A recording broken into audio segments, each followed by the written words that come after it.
오늘 우리에게 주시는 하나님의 말씀은 신약성경 디모데전서 6장 6절에서 12절 말씀입니다. 디모데전서 6장 6절에서 12절 말씀, 신약성경 341면 가까이에 있습니다. 디모데전서 6장 6절에서 12절 말씀을 제가 봉독하겠습니다. 그러나 자족하는 마음이 있으면 경건은 큰 이익이 되느니라. 우리가 세상에 아무것도 가지고 온 것이 없음에 또한 아무것도 가지고 가지 못하리니 우리가 먹을 것과 입을 것이 있은즉 족한 줄로 알 것이니라. 부하려 하는 자들은 시험과 올무와 여러 가지 어리석고 해로운 욕심에 떨어지나니 곧 사람으로 파멸과 멸망에 빠지게 하는 것이라.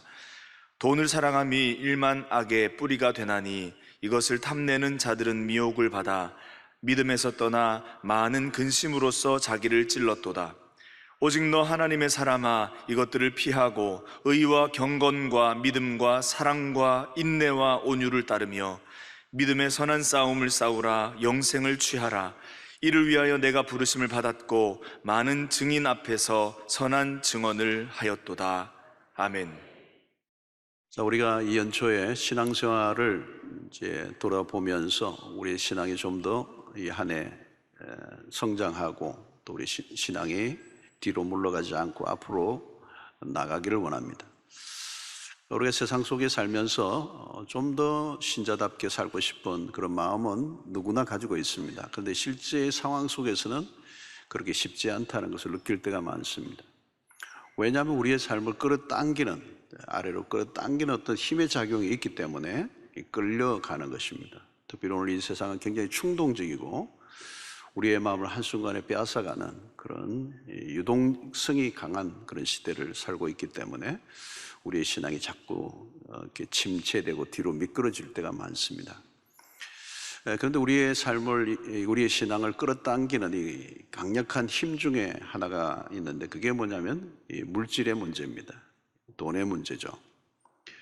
오늘 이 본문의 이 구절을 보면은 이렇게 얘기합니다. 부하려 하는 자들은 시험과 올무와 여러 가지 어리석고 해로운 욕심에 떨어지나니 곧 사람으로 파멸과 멸망에 빠지게 하는 것이다. 부하려 하면 결국은 어디로 간다는 거죠? 파멸과 멸망에 빠진다. 오늘 10절에도 보면 돈을 사랑함이 일만 악의 뿌리가 된다. 이것을 탐내는 자들은 미혹을 받아 믿음에서 떠나 많은 근심으로서 자기를 찔렀도다. 믿음에서 떠난다는 겁니다. 누가요? 돈을 사랑하는 사람들. 자, 그래서 오늘 이 9절에 부하려 하는 자는 누구냐 하면, 부하려 하는 자는 누구냐 하면 오늘 10절에 돈을 사랑하는 사람과 같은 말입니다. 자, 그래서 여기 부하려 하는 자라는 말은 부자에 대한 경고가 아닙니다. 부에 대한 태도에 대한 지적이죠. 그래서 돈을 열심히 버는 것과 돈을 사랑하는 것은 다른 것입니다. 사랑한다는 의미는 굉장히 강한 의미를 갖고 있습니다. 사랑은 결국 충성을 요구하죠. 돈을 사랑하면 우리가 돈을 숭배하는, 그게 충성을 해야 하는 것입니다. 돈을 사랑하면 어떻게 돼요? 돈에 대한 생각에 사로잡히게 되는 것입니다.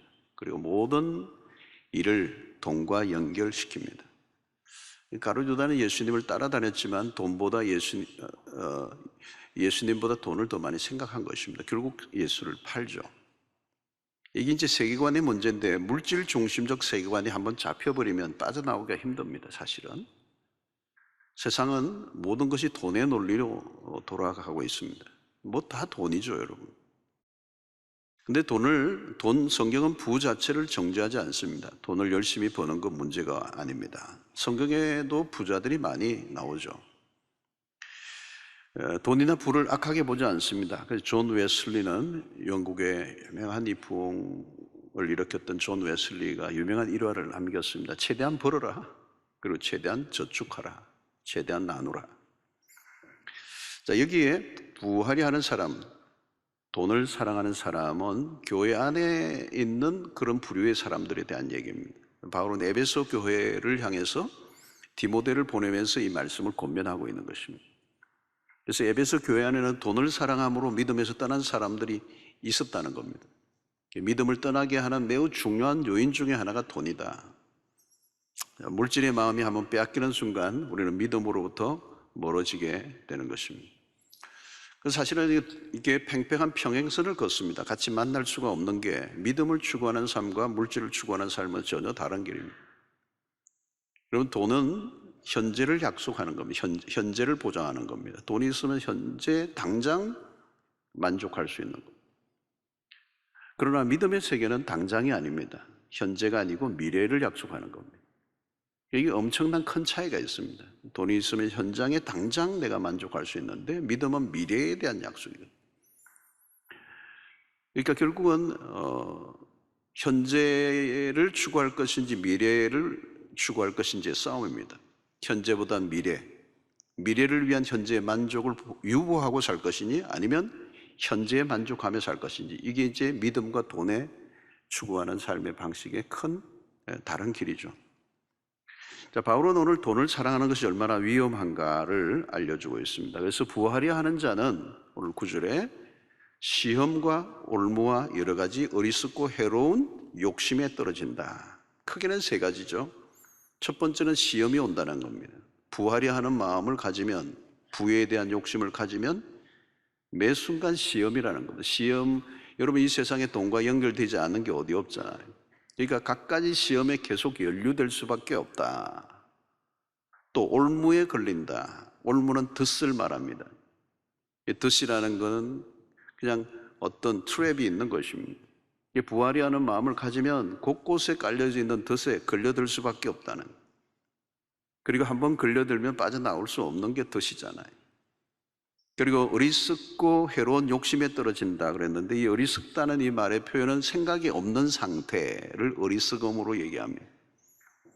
그러니까 생각 없이, 그죠? 욕심에 빠져 있으면 생각이 없어지는 겁니다. 지각이 어두워지면서 자기가 아무 생각 없이 죄를 짓게 된다. 왜냐하면 우리 안에 있는 욕구가 나를 그리로 데려가는 대로 가는 것입니다. 그래서 돈을 사랑하면 신앙을 잃어버리는 정도가 아니고 결국은 파멸과 멸망에 이른다. 그래서 이 내적인 세계가 무너지면서 결국은 총체적인 멸망이 온다. 그래서 우리의 가정의 문제, 직장의 문제, 사업의 문제, 인간관계의 문제, 모든 것들에 치명적인 영향을 미칠 수밖에 없다는 것을 얘기하고 있습니다. 자, 여기서 우리는 그러면 돈을 사랑하는 것에 대해서 좀 더 근원적으로 살펴보아야 하는데, 그것을 10절에서 얘기하는 것이죠. 돈을 사랑함이 일만 악의 뿌리가 된다. 이 뿌리가 참 중요한 것입니다. 근데 돈을 사랑하는 그 마음이 모든 죄를 범하게 하는 그 악의 뿌리라는 것입니다. 이 뿌리라고 하는 것은 결국 원인과 근거를 얘기하는 것입니다. 그래서 돈을 사랑하는 마음으로부터 모든 죄가 다 나온다. 우리가 언론이든 주변의 모든 듣는 얘기들 안에 그 일어나는 범죄를 거슬러 올라가면 결국은 돈이 있다는 것입니다. 그래서 그 뿌리를 뽑지 않는 한 우리의 삶에는 일만 악이 파생되어져 나온다. 여러분, 돈을 사랑하는 마음이 그렇게 무섭다는 것입니다. 그래서 일만 가지라는 것은 사실은 강조하는 것입니다. 여러분, 돈을 벌고자 하거나 소유를 하고 있다는 것은 단순한 얘기가 아닙니다. 그 돈을 인하여 일어날 수 있는 일파만파로 파급될 가능성, 마치 기름통을 들고 불을 지나다니는 것과 같은 모습이라는 것입니다. 그것은 돈이 가만히 있지 않기 때문에, 돈은 우리의 영혼을 사로잡는 영적인 힘이 있다는 것입니다. 그래서 돈을 좀 더 벌고자 하는 마음, 돈을 또 지켜내려고 하는 그런 마음을 가지면 어떤 종류의 죄에 연루될 가능성을 늘 품고 있다고 보면 맞다는 것입니다. 처음에는 작은 욕심에 시작되지만 갈수록 심화되어져 간다. 어디까지? 9절의 말에 의하면 파멸과 멸망, 그리고 10절에 의하면 많은 근심을 모아서 자기를 찔렀다. 결국 자기 자신이 스스로 피해자가 된다는 것입니다.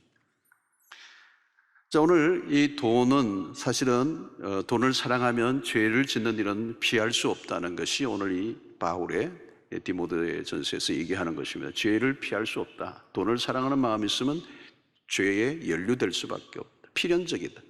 그 사람의 나이나 신분이나 신앙 경력과 상관없다. 그런 의미에서 돈과 영성은 상관없는 것이 아니라 굉장히 긴밀하다. 돈과 영성은 직결되어 있다는 겁니다. 그래서 돈 문제를 적극적으로 다루지 않는 한 믿음 생활을 제대로 할 수가 없다는 것이죠. 영성의 손해를 보게 되어 있다는 겁니다. 그래서 돈은 항상 우리의 마음 중심 안으로 들어오려고 하죠. 그리고 주인의 자리에 앉으려고 합니다. 여러분, 돈은 필요합니다. 돈을 무조건 부정하면 안 됩니다. 예수님도 마귀의 시험을 당하셨을 때에 사람이 떡으로만 사는 것이 아니요, 이 돌들이 떡이 되라 할 때 이 사람이 떡으로만 사는 것이 아니요, 떡으로만 일할 때, 이게 헬라어의 모노라는 것입니다. 그것으로만 사는 것이 아니요, 그 사람들은 떡으로만, 돈으로만 살려고 하는 거죠. 근데 예수님은 떡으로만 사는 것이 아니요 말은 이 떡도 인정한 것입니다. 돈도 인정한 것입니다. 근데 하나님의 그것만으로는 안 된다. 하나님의 예수 나오는 말씀으로 산다. 그러니까 떡을 무시하지 않았고, 떡이 필요하지만 중요한 것은 떡만으로는 안 된다. 돈만으로는 안 된다. 말씀이 있어야 된다. 말씀이 있을 때 떡은 의미가 있어지고 바로 쓰여지게 된다. 육신의 배만 채우려고 하면 영혼의 배가 굶주려져 있는 상태에서는 그 육신의 배만 채움으로 만족할 수 있는 존재가 아니다는 것입니다. 그래서 영성이 깊어지면 물질을 다루는 게 쉬워지죠. 그 물질의 힘이 엄청나지만 영적인 힘이 있기 때문에 그것을 잘 다룰 수가 있습니다. 그래서 영적 성장을 먼저 하고 영적 성장을 꾸준히 해가면서 돈을 버는 사람은 균형이 잡혀져 있습니다. 그런데 영성이 닦여져 있지 않은 채에 돈을 버는 일에만 신경을 쓰면 금방 한쪽으로 기울깁니다. 어디로요? 돈 쪽으로. 그러면 무슨 일이 일어날지 아무도 모르는 것입니다. 여러분, 일만하게 뿌리라는 이 말을 우리는 가볍게 대해서는 안 됩니다. 이것이 우리의 내면 세계 속에서 어마어마한 어떤 작용을 하고 있는 것이라는 것입니다. 결국은 예수님이 마태복음 6장 24절에도 하나님과 재물을 겸하여 섬길 수 없다라고 얘기할 때 이 물질의 대항만은 없어요, 이 세상에. 그러니까 2000년 전에 이미 예수님이 하나님과 재물을 얘기했을 때 이 재물은 하나님과 가장 같은 거의 동격으로 영향을 미치고 있는 어마어마한 세력이고 인격이고 영적인 힘이라는 것. 이게 그냥 화폐가 아니라는 것입니다. 그래서 이 물질의 문제를 극복하는 힘은 하나님 아니고는 이겨낼 게 아무것도 없다는 거예요. 그래서 우리가 이런 문제가 생겼을 때는 내가 정말 돈과 하나님 사이에서 내가 돈 쪽으로 기울어져 있지는 않는지, 그렇다면 우리가 하나님 앞에 기도해야 되고 하나님이 은혜를 주셔야 돼요. 하나님의 전적인 도우심이 없으면, 그분의 큰 은혜가 임하지 않으면 누구도 돈 문제로부터 자유로울 수 없고 그것을 이길 수 없고, 그 돈을 사랑하고 거기에 기울어지면 한쪽으로 아주 급하게 이제 기울어지면 결국 우리의 삶은 무너지고 말고 신앙은 지킬 수가 없게 된다는 것입니다. 그래서 우리가 신자로서는 어떻게 해야 되느냐, 오늘 몇 가지 좀 이 본문에서 찾아보면 6절에 그러나 자족하는 마음이 있으면 경건은 큰 이익이 되느냐, 자족이라는 단어가 나옵니다. 8절에는 우리가 먹을 것과 입을 것이 있은즉 족한 줄로 할 것이니라. 여러분, 이 자족하는 마음이 중요한데, 이 만족하는 마음은 어떤 조건의 충족에서 오는 게 아니라 마음의 상태입니다. 언제 시험에 빠지느냐, 여러분, 내일이 불안하면 어쩔 수 없이 우리는 끌어모아야 합니다. 쌓아두지 않으면 내일이 불안한 것입니다. 근데 그 불안을 들여다보면 그 안에는 뭐가 있느냐면 하나님이 계시지 않아요. 그러니까 내일 책임져 주실 하나님이 없으면 염려는 찾아올 수밖에 없고 내가 무엇인가를 확보해 놓아야 합니다. 만족하는 마음은 충분히 주어진 상황에서 오는 것이 아니고 하나님을 신뢰할 때 주어지는 것입니다. 그래서 히브리서 13장 5절에 이렇게 얘기합니다. 돈을 사랑하지 말고 있는 바를 족한 줄로 알라. 여기까지만 하면 참 좀 답답해요.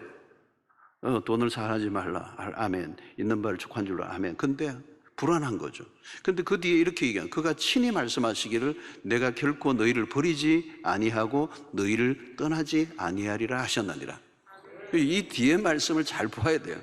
그러니까 바울은 그리스도 안에서도 만족의 비결을 빌립보서에는 배웠다고 얘기합니다. 그 자신의 삶이 사실은 인간적으로 보면 아무것도 없는데도 불구하고 내게는 모든 것이 있다고 얘기하고 나는 자족하기를 배웠다. 어떤 형편에 처하든지 나는 자족한다. 여러분, 그것은 그냥 주어진 것이 아니고 하나님의 능력 안에서, 내게 능력 주시는 자 안에서 그게 가능했다. 그럼 그 능력은 어떤 능력입니까? 물질의 힘으로부터는 압력보다 더 큰 하나님의 그것을 이겨내는 힘이 내 안에 계속해서 주어졌다는 거예요. 강하게 주어졌는데 그게 누가 하셨느냐? 성령이 하셨다는 거예요. 주님이 하셨다는 것입니다. 그래서 이것도 우리가 앞부분의 말씀과 똑같은, 하나님 외에는 이겨낼 방법이 없어요. 그래서 우리의 자족이라고 하는 것은 어떤 것이 채워짐으로 얻는 것이 아니고 하나님 안에서 주시는 힘으로 우리가 그 자족을 할 수 있게 되는 줄로 믿습니다. 그런데 이 자족할 수 있는 또 다른 하나의 중요한 태도를 7절에서 이렇게 얘기하는 거죠. 우리가 세상에 아무것도 가지고 온 것이 없으되 또한 아무것도 가지고 가지 못하리라. 자, 이것은 욥의 태도를 이렇게해서 확인됩니다. 욥기 1장 21절도 이렇게 얘기합니다. 이르되 내가 모태에서 알몸으로 나오선저 또한 알몸이 그리로 돌아가올지라. 원색적으로 표현해서 알몸. 주신 이도 여호와시요 거두신 이도 여호와시오니 여호와의 이름이 찬송을 받으실지다 하고. 여러분, 욥은 하루아침에 우리가 잘 아는 것처럼 다 잃어버렸습니다. 재산, 가족, 건강 다 잃어버렸습니다. 친구 다 잃어버렸는데 이 고백을 하는 거죠. 내가 알몸으로 나왔다. 알몸으로 돌아간다. 주신 자도 하나님이요 거두신 자도 하나님이시다. 이 욥의 고백이 대단하죠. 본래 나는 아무것도 가지고 오지 않았기 때문에 지금 잃어버렸다는 게 아니에요. 그냥 원래 내가 그런 사람이라는 거죠. 나 알몸으로 왔고 알몸으로 돌아가는데 억울하지 않다. 나는 지금 현실을 받아들인다. 그동안 내가 누렸던 것 다 덤이었다. 뭐 이런 표현인 것입니다. 여러분, 우리 자꾸 내 것이라고 주장하는데 아닙니다. 내 것이 없습니다. 내게 주어진 것일 뿐, 잠시. 내가 잠시 누리다가 없어지면 그것으로 끝입니다. 미련을 가질 이유가 없습니다. 내 것이란 본래 없어요. 진짜 내 것이라면 여러분 죽을 때까지 우기셔야 돼요. 내 것이라고. 그런데 안타깝게도 죽습니다.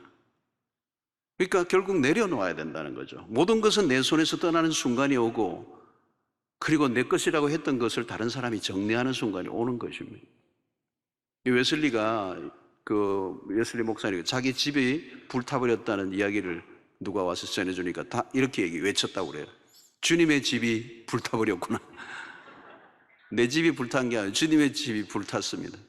나는 한 가지 책임을 들었다 그랬어요. 내가 너무 내 것이라고 심하게 주장을 하고 꽉 잡고 있으면 하나님이 가끔 흔들어 버리십니다. 네 게 아니다, 이걸 알려주시는 거예요. 살짝만 흔들어도 굉장히 크게 흔들립니다. 여러분, 돈이 있을 때는 내 곁에서 영원히 떠나지 않을 것처럼 보이지만 흩어지기 시작하면 바람과 같이 날아갑니다. 최근에 테슬라의 CEO 일론 머스크가 테슬라의 주가가 65% 떨어지면서 2천억 달러가 증발해 버렸어요.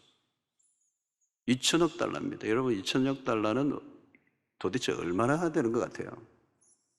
지금 뭐 감이 안 잡힙니다. 2천억 달러는 하나로 환산하면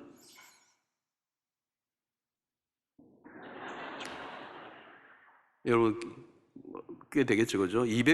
제가 계산을 해왔습니다. 276조입니다. 더덩거립니다, 지금. 276조. 여러분, 260조가 하루아침에 날아갔습니다.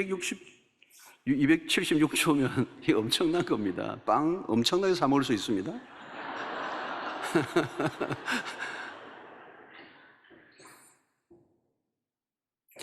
한순간에 날아가 버린 거예요. 자기는 본 적도 없을 거예요. 이게 숫자로만 있었기 때문에. 돈이란 게 그래요. 어디로 튈지 모릅니다. 우리가 애착을 가진다고 유지가 되고 확보되는 게 아니라, 그렇다고 무소유의식으로 살라는 건 아니에요. 내게 주어진 오늘에 감사하며 살아가는 거예요. 주님이 산상수훈에서 내일 염려할 것이다. 내일을 염려하지 마라. 내일은 내일이 염려할 것이다. 너는 오늘 지금 주어진 것에 감사하고 자족해라. 드레베카파도 공중에 나는 새도 그렇게 살고 있다. 하물며 누릴까 보냐. 지금 누리고 있는 것만 내 것이다. 그것이 내일 나의 손을 떠나가도 원망하나 불평하지 말라. 불만족과 원망은 어디에서 오는 것입니까? 강한 소유의식입니다. 강한 소유의식. 그러면 힘들어요. 힘들게 살아야 돼요. 영원히 내가 소유할 수 없기 때문에. 여러분, 내가 빼앗겼다고 생각하면 억울해서 속병이 생깁니다. 빼앗긴 것이 아니고 본래 나는 알몸으로 왔고 알몸으로 돌아갈 존재는, 내게서 떠나가면 그동안 내 것도 아닌데 내가 잘 썼구나. 하나님 그동안 감사했습니다. 이 몸도 내 게 아닙니다, 여러분. 하나님이 주신 몸이고 하나님의 것입니다. 하나님이 그만하면 이 몸도 반납해야 됩니다. 흙으로 왔으니 흙으로 돌아가는 겁니다. 마음을 잘 정리하고 살아야 되죠. 결국 사고는 어디에서 납니까? 내가 소유할 수 없는 것을 소유하고자 할 때. 소유할 수 없는 거예요. 잠시 나에게 주어진 것입니다. 지나가는 거거든요. 이게 내 것이냐 내 것이냐 왈가왈부할 권한이 우리에게 없어요.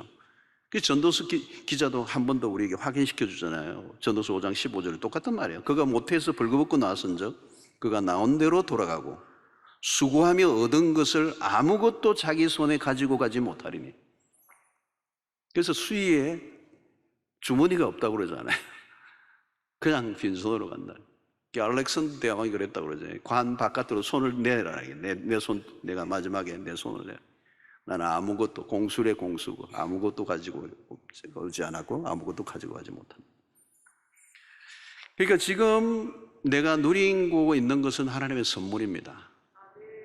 지금까지 누렸던 것도 선물이고 덤으로 주신 거고요. 하나님이 주신 것은 다 주셔서 누린 거고. 미국에서 통계를 낸 게 있는데 그 내용 중에 이런 게 있습니다. 사글세방에 사는 사람의 수명이 빚을 많이 얻어서 자기 집을 가지고 사는 사람의 수명보다 평균 5년이 길었대요.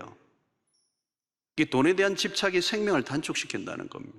돈에 가까이 갈수록 스트레스가 많아지고 모든 것은 주님의 것이고 내 것이 아니다. 돈이든 명예든 무엇이든 나에게 주어졌을 때 감사하고 그것이 나에게서 떠나갈 때도 감사하라.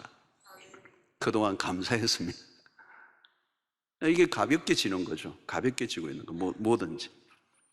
자, 그런데 한 단계 더 들어가야 됩니다. 물질의 유혹으로부터 이기려고 하면 보다 더 적극적인 태도가 필요합니다. 부하려고 하는 이 욕망은 쉽게 꺾이지 않습니다.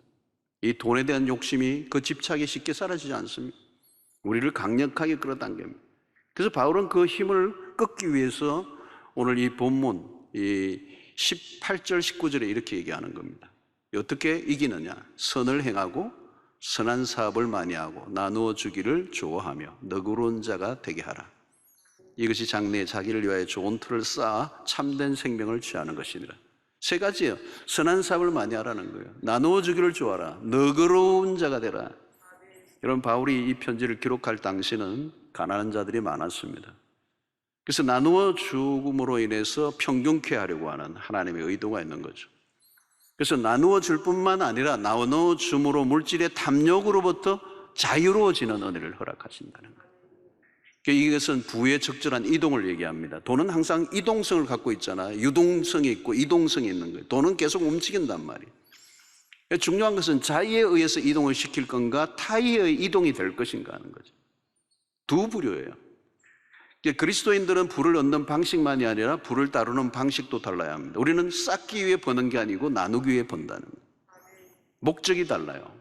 그래서 하나님이 우리에게 물질을 주시는 이유도 동일합니다. 나누도록 하시기 위해서 주신다. 이게 성경의 복에 대한 성경적 원칙을 얘기하는 것입니다. 그래서 돈을 써야 할 곳에 쓰지 않으면 그 돈을 숭배하는, 그 돈이 숭배의 대상으로 바뀌고 만다는 거예요. 여러분, 엉뚱한 곳에 돈을 쓰는 것을 일반적으로 우리는 낭비라고 얘기를 해요. 그러나 그리스도인들에게 낭비는 또 다른 의미입니다. 마땅히 써야 할 곳에 쓰지 않는 것이 낭비예요.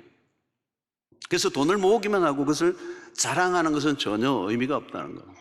결국 이건 가치의 싸움인데 그것을 어떻게 사용하는가에 따라 가치는 달라지는 거예요. 돈은 그대로 있으면 그냥 돈입니다. 그냥 종이 액수로 숫자로만 있는 거죠.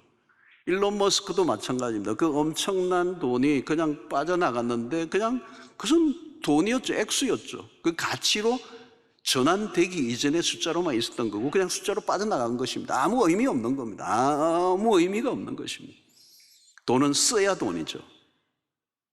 여러분, 유명한 록펠러가 우리 미국의 유명한 부자로서 알려진 상징적인 인물입니다. 유전 회사를 영영하고 그가 가장 많은 재물을 모았다고 평가를 받았을 때가 나이가 50이었다고 그래요. 50. 그런데 안타까운 것은 그 50의 나이에 그의 몸은 이미 체력이 굉장히 쇠해져서 병원에 입원을 하고 있고 그 엄청난 부자가 하루에 먹을 수 있는 양이 없는 거죠. 이 토스트 반 조각 정도, 그리고 우유는 3분의 1컵 정도 마실 정도로 연명을 하는 그 생명의 위기를 느낀 거죠. 그래서 그 병실에서 그 죽음의 경지를 넘어가면서 이렇게 말씀을 통하여 이제 은혜를 받고 이렇게 병실 어귀에 그걸 써놨다. 주는 자가 받는 자보다 복이 있다. 그 뭐냐면 그런 그동안 끌어모으기만 하고 살았던 사람이라는 거죠. 근데 어느 날부터인가 말씀을 통하여 깨닫고 나니까 그게 의미 없다는 것이죠. 그래서 자신의 재산을 이제 헌납하는 이제 뭐 자선단체를 만들고 엄청난 이제 뭐 대학도 시카고 대학이나 뭐 이런 뭐 도서관이든 교회든 막 세우는 일들을 굉장히 많이 했죠. 그러면서 그의 인생에 새로운 기쁨을 맛보고 놀라운 일이 났는데 죽음을 앞두고 있던 그가 이 새로운 삶의 어떤 의미를 찾으면서 건강이 회복되고 뭐 90세 이상까지 그렇게 살게 되었습니다. 이 그가 느낀 하나의 메시지 중에 하나가 뭐냐, 주는 자가 받는 자보다 복이 있다는 것. 성경의 그 말씀의 의미를 그대로 깨닫고 실천을 했는데 그게 진리라고 하는 걸 체득한 것이죠. 그의 삶에 놀라운 변화가 일어나고 그야말로 그가 진짜 부자다운 부자가 된 것이죠. 이 부자의 그릇이라는 책도 있습니다만은 이 부자의 그릇이란 딴 게 어떻게 평가되느냐, 가진 것이 아니고 얼마나 의미 있는 일에 나누고 베푸느냐. 가끔 재벌이 죽으면 남긴 재산이 얼마쯤 된다 이런 평가를 하는데 전혀 의미 없는 얘기입니다. 얼마를 남겼든지 그것은 중요한 게 아니에요. 그 돈의 행방은 알 길이 없는 것입니다. 돈을 가지고 있을 때 제대로 써야 된다는 겁니다. 그래서 돈을 벌 때가 있습니다. 그래서 인생의 전반부는 어떤 면에서 돈을 버는 때라고 볼 수 있어요. 그러나 인생의 전반부가 지나고 하프타임이 지나면 후반기가 오잖아요. 그러면 돈을 버는 모드에서 나누는 모드로 전환을 해야 됩니다. 돈보다 가치를 추구하는 것입니다. 액수를 매길 수 없는 것들이 많이 있잖아요. 액수로 평가될 수 없는 가치들. 오늘 또 여러분 우리가 교회에서 이렇게 오셔서 봉사하시고 뭐 이런 것들이 가치로 이렇게 값으로 평가할 수 있는 게 아니잖아요. 우리 교인들 가운데는 여름에 뭐 여름뿐만 아니라 어떤 때는 이런 명절 때 일부러 그냥 온 가족들이 선교를 가는 분들이 있어요. 돈과 시간을 다 바쳐서 선교지에 가서 해마다 정기적으로 이렇게 선교하시는 분들이 계세요. 이 경제성이 전혀 없는 거죠, 사실은. 그냥 쏟아붓는 것입니다. 오늘날 교회가 하는 일도 마찬가지입니다. 우리 교회가 뭐 이웃들을, 교회들을 섬기고 뭐 선교지에 이렇게 뭐 어마어마한 거를 쏟아붓죠. 근데 돌아오는 게 있습니까? 아무것도 없습니다. 우리에게 뭐 이득이 되는 거나 뭐 무슨 경제적 환산을 해서 우리에게 플러스 되는 거 아무것도 없어요. 그냥 다 섬기는 거거든요. 이 세상적 관점 보면 이게 낭비처럼 보이는 거죠. 세상은 투자의 가치가 있어야 되잖아요. 투자해서 대비 돌아오는 뭐가 있어야 되는데 오늘 우리 교회에서 하는 거 여러분들이 헌금된 거 전부 다 바깥으로 쏟아부는 거예요. 경제적으로 돌아올 것이 없는 것에 물질을, 이런 세상적 가치와 전혀 다른 것입니다. 어떻게 보면 낭비라고 볼 수도 있습니다. 그러나 여러분, 이 130년 전에 이 한국 땅에 그 미지의 땅으로 알려져 있는 이 땅에 언더우드나 아펜셀러 같은 20대의 이 꽃다운 나이의 젊은이들, 그 당시 이 조나단 에드워드의 이 부흥운동의 그 어떤 산물들이에요. 그래서 굉장히 엘리트들이, 정말 귀한 엘리트들이 선교로 헌신하고 이 한국 땅에 들어와서, 조선 땅에 들어와서 복음을 전하는, 어떻게 보면 정말 실리적으로 따지면 그 자녀를 둔 부모들의 생각은 진짜 이건 낭비처럼 보일 수도 있잖아요.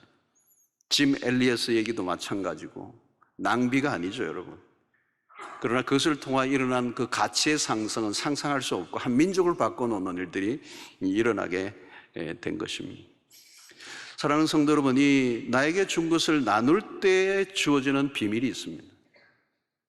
나누는 사람만이, 이런 하나님의 선한 일에 헌신하는 사람만이 경험하는 세계가 있습니다. 아, 이게 돈이었구나.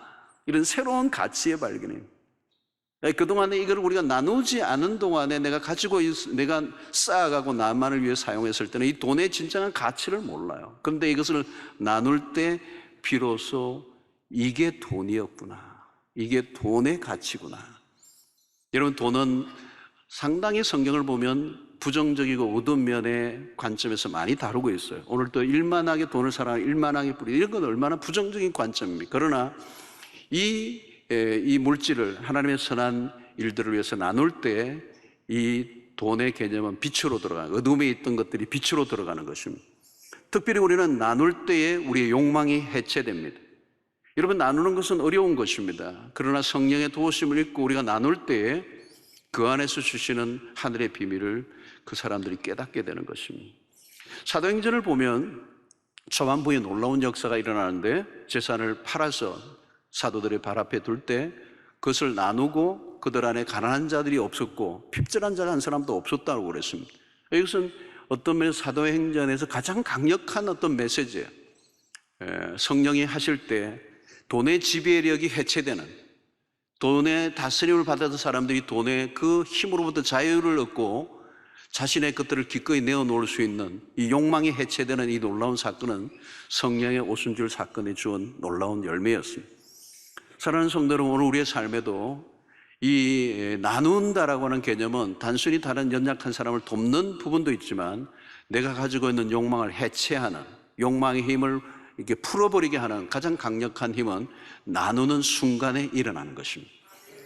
자, 오늘 결국 우리의 삶을 결정하는 것은 시선의 싸움입니다. 우리의 초점, 우리의 소망을 어디에 둘 것인가? 현재인가 장래인가? 돈인가 하나님인가?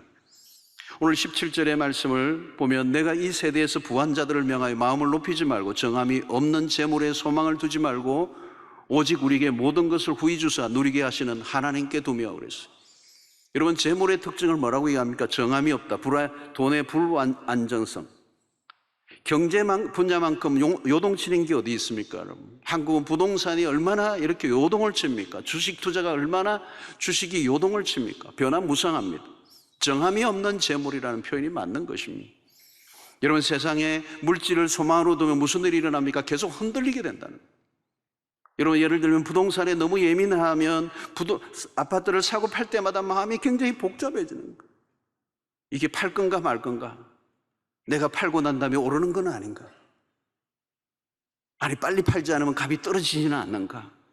막 심장이 불규칙하게 뛰고 혈압이 오르고, 그래서 이 아파트의 문제를 가지고 결국은 새벽 기도를 하기 시작하고,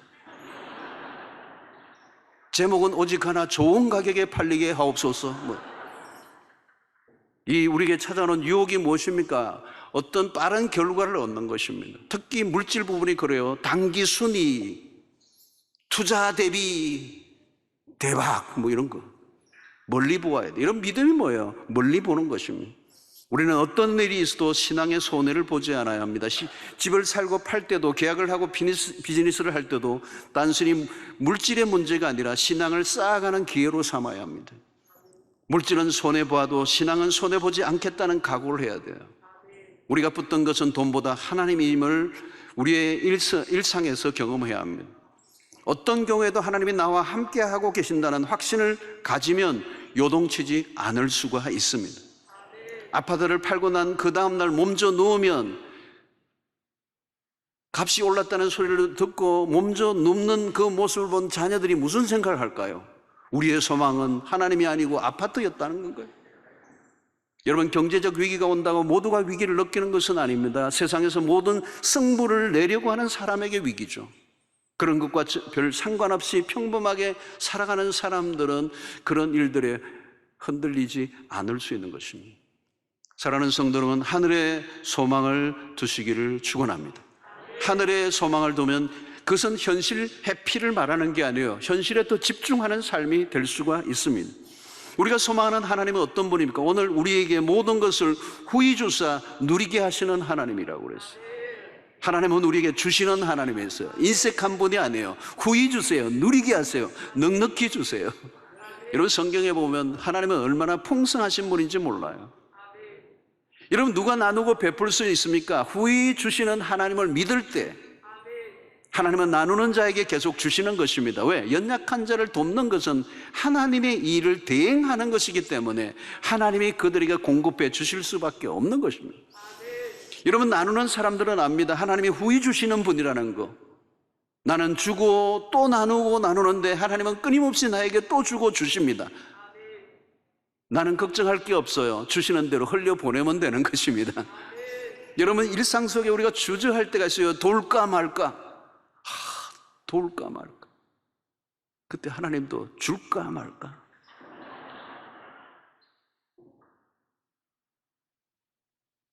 여러분, 우리가 누군가를 돕고 또 헌금을 할 때가 무슨 시간인가 하면요, 우리의 욕망을 다루는 시간이에요.